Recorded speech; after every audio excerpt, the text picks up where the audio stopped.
ran a large mission hospital in the town of Huayin in eastern China. In 1916, my parents landed in Shanghai, China, and spent the next 25 years of their lives serving the people of China as medical missionaries.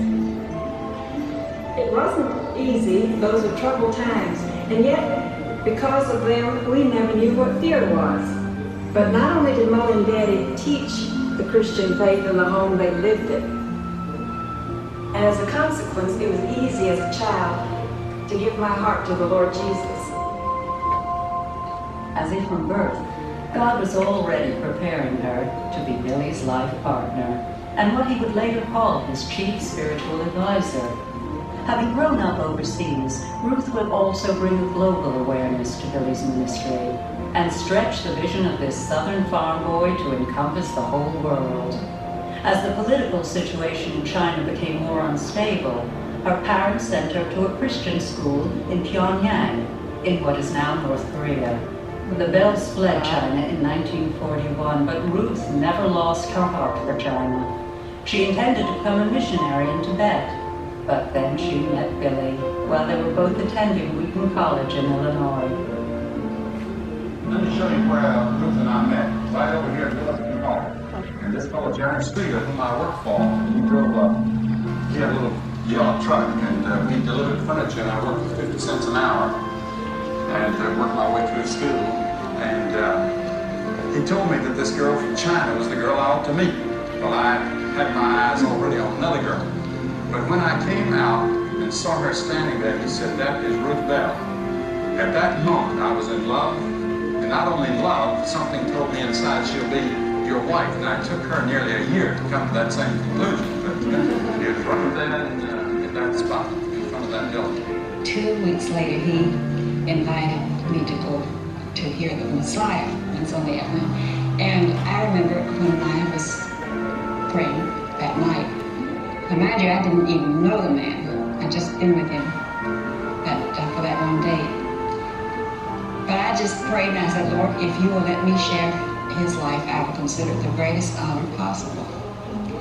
And fortunately, I didn't know what lay ahead. I wouldn't have had the nerve to pray a prayer like that.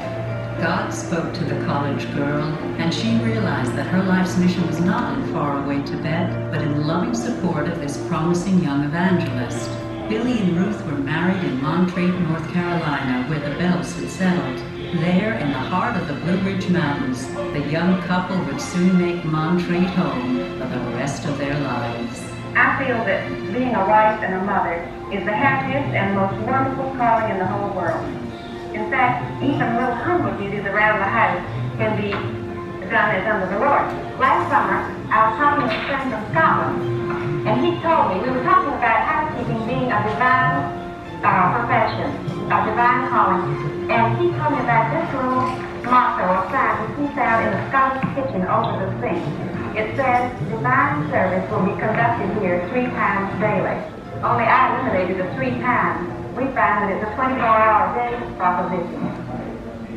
As the years passed, Ruth Graham gladly played that supporting role, to raise 5 children in a Christian home, to kiss Billy goodbye as he left on yet another ministry trip, to play both their parental roles in his absence, and to welcome him home again. God had crafted a perfect balance. The youngsters drew inspiration from their famous father, while they learned Christian values and behavior on a daily basis from their mother. As a result, all 5 children grew up to become involved in Christian ministries. The Lord gave us 5 wonderful children, and all 5 of them know the Lord. And that's largely due to Ruth and her faithfulness in witnessing to them. Ruth Graham is known for her kind heart, her generous spirit, and her endless patience. She has shared her love with Billy and many others. Ruth has a sense of humor, too.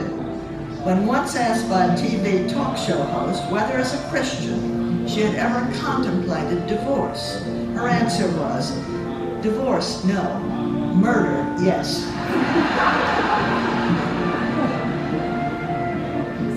True love comes from God.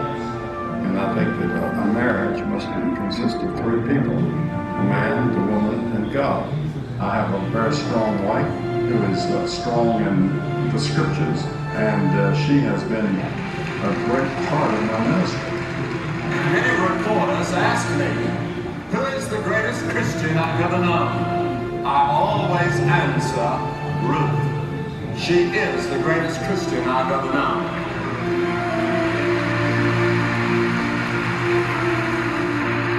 Yes, there can be no doubt that God, who is the master planner, conceived this partnership.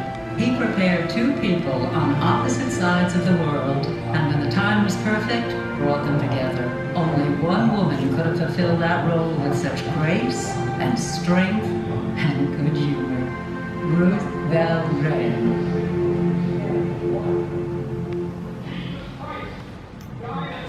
Ruth Graham went to be with the Lord June 14th, 2007, and she's buried here on the grounds in the Memorial Prayer Garden next to her husband, Billy Graham. And if you haven't seen that yet, make sure you do that. A couple things I wanted to point out. This mantle in this living area was inspired by their home in Montreat, North Carolina, and the German inscription reads, "A mighty fortress is our God." Behind you is her wedding gown, which I'm sure you saw, which is also featured in a photo above the bookshelf. You also see above the bookshelf a picture of their mantle that this was inspired by. And behind me here, when you first walked in the room, is Billy Graham's favorite picture of his wife. And you have a couple minutes to look around, or you can proceed to the next gallery, which is entitled My Answer. The next gallery is all about Billy Graham's radio and television ministry. And at the end of that video, please take a complimentary copy of My Answer, which was a newspaper column he had for years. And there's a lot of wonderful samples of his writing in there. You'll enjoy the rest of your journey of faith. Thank you. Just a month later, Billy began his largest evangelistic outreach right here in the campus cathedral. The Los Angeles crusade was scheduled to run for 3 weeks, but it stood a week after the week for an unprecedented 8 weeks. God seemed to be honoring the preaching. I hope you enjoyed this walk with me. This is Steve Martin. Shalom.